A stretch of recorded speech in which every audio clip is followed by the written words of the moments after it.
Alhamdulillahirabbil alamin wassalatu wassalamu ala asyrafil anbiya'i wal mursalin sayyidina wa maulana Muhammadin wa ala alihi wa sahbihi ajma'in, amma ba'du. Anak-anakku yang saya cintai, pada kesempatan hari ini kita akan membahas tentang kewajiban seorang muslim terhadap jenazah. Oleh karena itu, sebelum materi kita mulai, terlebih dulu kita membaca suratul Fatihah. Mudah-mudahan apa yang saya sampaikan nanti bisa bermanfaat. Ila hadratin Nabi Mustafa Muhammad sallallahu alaihi wasallam wa ala hadiniyah wa ala kulli niyatin sholihah. Al-Fatihah.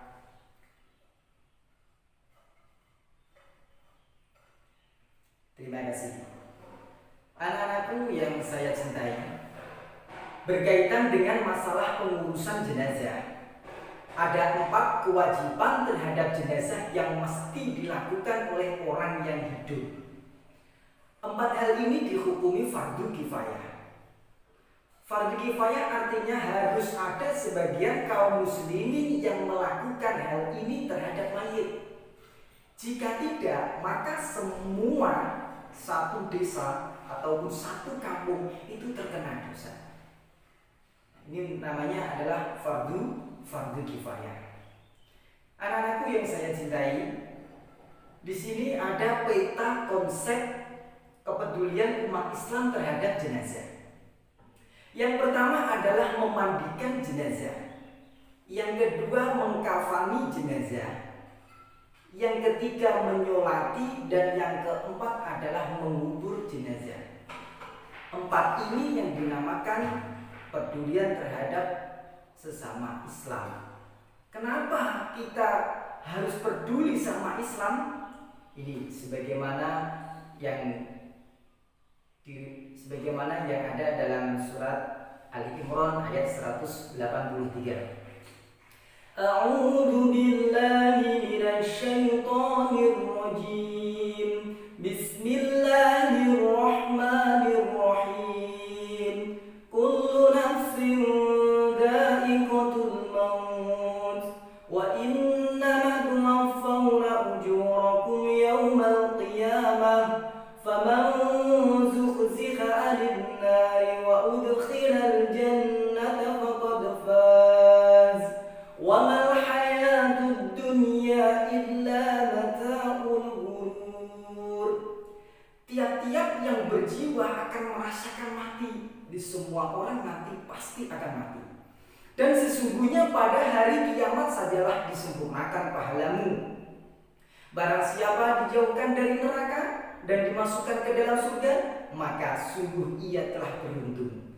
Kehidupan dunia itu tiada lain hanyalah kesenangan yang memberdayakan. Oleh karena itu, kita sebagai orang Islam tentunya mempunyai kewajiban terhadap saudara kita yang telah meninggal atau yang telah mendahului kita. Anak-anakku yang saya cintai, adapun 4 tadi yang menjadi kewajiban kita. Yang pertama adalah memandikan mayit. Ada 2 mayit yang tidak usah dimandikan. Yang pertama adalah orang yang mati dalam medan perang, atau dinamakan apa? Mati syahid. Yang kedua adalah janin yang belum mengeluarkan suara tangisan. Ini menurut mazhab Imam Syafi'i juga tidak usah dimandikan. Sedangkan menurut mazhab Imam Ahmad yang tidak perlu dimandikan adalah janin yang keguguran di bawah 4 bulan. Adapun cara memandikan mayit bagaimana? Yang pertama adalah mayit disiram dengan bilangan ganjil. Terserah itu 4 kali, terserah itu 5 kali, 3 kali, ataupun 1 kali, terserah. 1 kali yang dianggap satu tubuh atau sekujur tubuh sudah dianggap merata, sudah dianggap cukup, ya boleh-boleh saja, sudah dihukumi sah. Nah, ini ada gambar contoh cara memandikan mayit.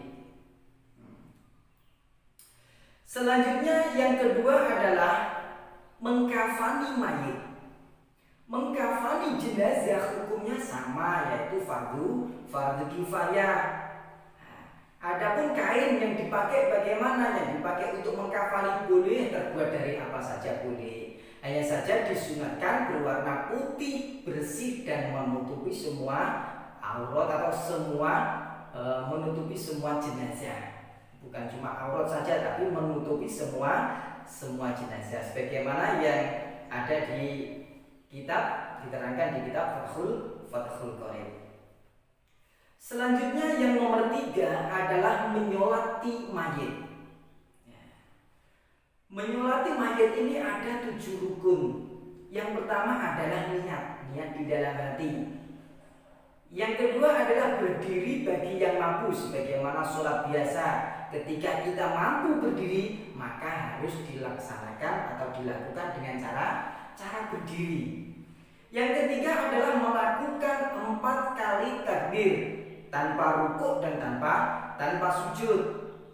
Yang keempat adalah setelah takbir yang pertama membaca surat Al-Fatihah sebagaimana sholat. Contoh, Allahu Akbar, Bismillahirrahmanirrahim, Alhamdulillahi Rabbil Alamin, Ar-Rahmanirrahim, Maliki Yawmiddin, Iyyaka na'budu wa iyyaka nasta'in, Ihdinas siratal mustaqim, siratal ladzina an'amta 'alaihim, ghairil maghdubi 'alaihim waladdallin. Amin. Seperti itu. Selanjutnya yang nomor 4 adalah nomor 5. Nomor 5 setelah takbir kedua membaca sholawat secara simpel sudah cukup membaca Allahumma sholli ala sayyidina Muhammad. Setelah takbir yang kedua Allahu Akbar, Allahumma sholli ala sayyidina Muhammad, sudah sah. Nomor 6 adalah setelah takbir ketiga membaca doa untuk mayit. Nah, ini yang dimaksud inti dari sholat jenazah. Artinya apa? Mendoakan kepada si mayit. Kenapa kok harus didoakan? Ini sebagaimana hadis yang disabdakan oleh Rasulullah SAW, "Idza mata ibnu Adam inqata'a amaluhu illa min salasin, shadaqatin jariyatin, aw ilmin yuntafa'u bihi, aw waladin shalihin yad'u lahu." Anak-anakku yang saya cintai, setelah takbir yang ketiga yakni membaca doa. Doanya bagaimana? Itu dilihat. Doa kita setelah membaca takbir yang ketiga boleh cukup Allahumma ighfir lahu warhamhu wa'afihi wa'fu anhu, sudah boleh. Nah, cuma di sini boleh kalian membaca dengan secara sempurna, yang lebih panjang seperti ini. Allahumma ighfir lahu warhamhu wa'afihi wa'fu anhu wa akrim nuzulahu wa wasi' madkhalahu wa ansilhu bil ma'i was sanji wal barad wa naqihi min al khataaya kama naqaita as-sawb al abyad min ad-das wa abdilhu daran khairan min darihi wa ahlan khairan min ahlihi wa zawjan khairan min zawjihi wa adkhilhu al jannata wa a'idhu min adzabil qabri wa adzabin nar. Itu setelah takbir yang ketiga. Adapun setelah takbir yang keempat membaca apa? Allahumma la tahrimna ajrahu wa la taftinna ba'dahu waghfir lana wa lahu. Nah, itu. Di situ ada gambar cara mensolati mayit. Itu. Selanjutnya setelah takbir keempat atau rukun yang ketujuh yaitu salam setelah takbir keempat. Lanjut untuk yang keempat, kewajiban seorang muslim terhadap mayit yang keempat adalah menguburkan mayit. Ada 2 poin. Yang pertama adalah mayit dikuburkan di liang lahat dengan diarahkan ke arah kiblat. Yang kedua, mayit dimasukkan dalam kubur dengan mengakhirkan kepala. Artinya apa? Kakinya dulu. Setelah kakinya dimasukkan dengan secara lemah lembut. Nah, itu seperti itu. Di situ ada gambar, bisa dilihat gambar ketika si mayit mau dikubur, ya, dari atas ke bawah, nanti kakinya dulu, baru kepala. Selanjutnya ada sedikit penambahan tentang atau bagi seorang yang memasukkan ke liang lahat, ya, itu ada apa? Hendaklah mengucapkan Bismillah wa ala millati Rasulillah, yang artinya dengan nama Allah dan di atas ajaran Rasulullah Muhammad Shallallahu Alaihi Wasallam. Nah, itu adalah 4 kewajiban kita seorang muslim terhadap mayit. Yang pertama adalah memandikan, yang kedua adalah mengkafani, yang ketiga adalah mensolati, dan yang keempat adalah mengubur. Anak-anakku yang saya cintai, dari tadi kita membahas tentang mayit, tentang apa? Tentang jenazah.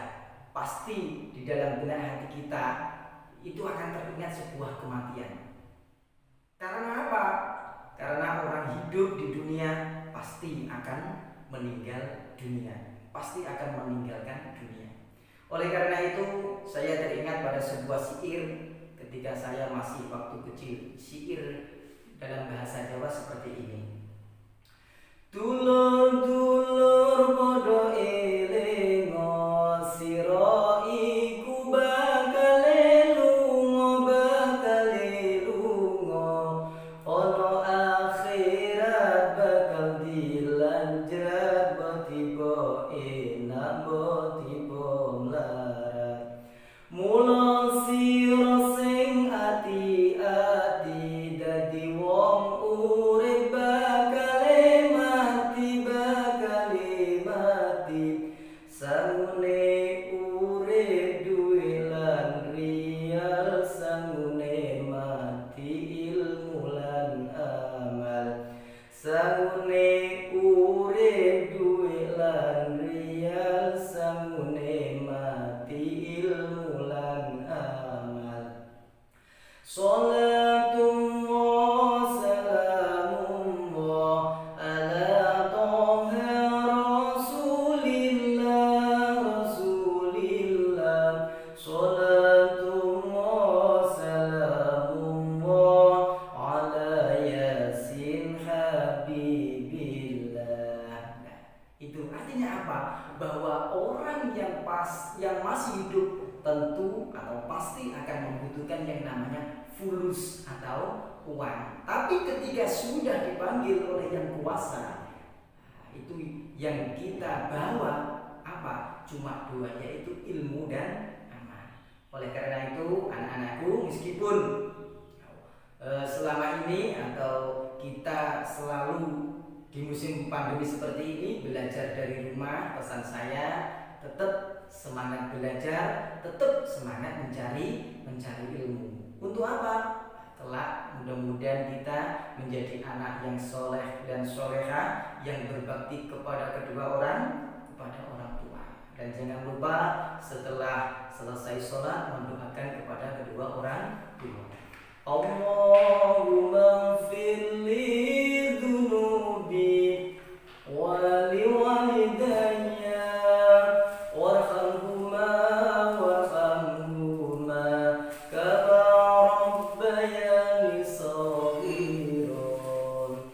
Sudah, untuk materi fikih pada kesempatan hari ini cukup sekian, dan kita tutup dengan bacaan Subhana rabbika rabbil izzati amma yasifun wassalamun alal mursalin walhamdulillahi rabbil alamin.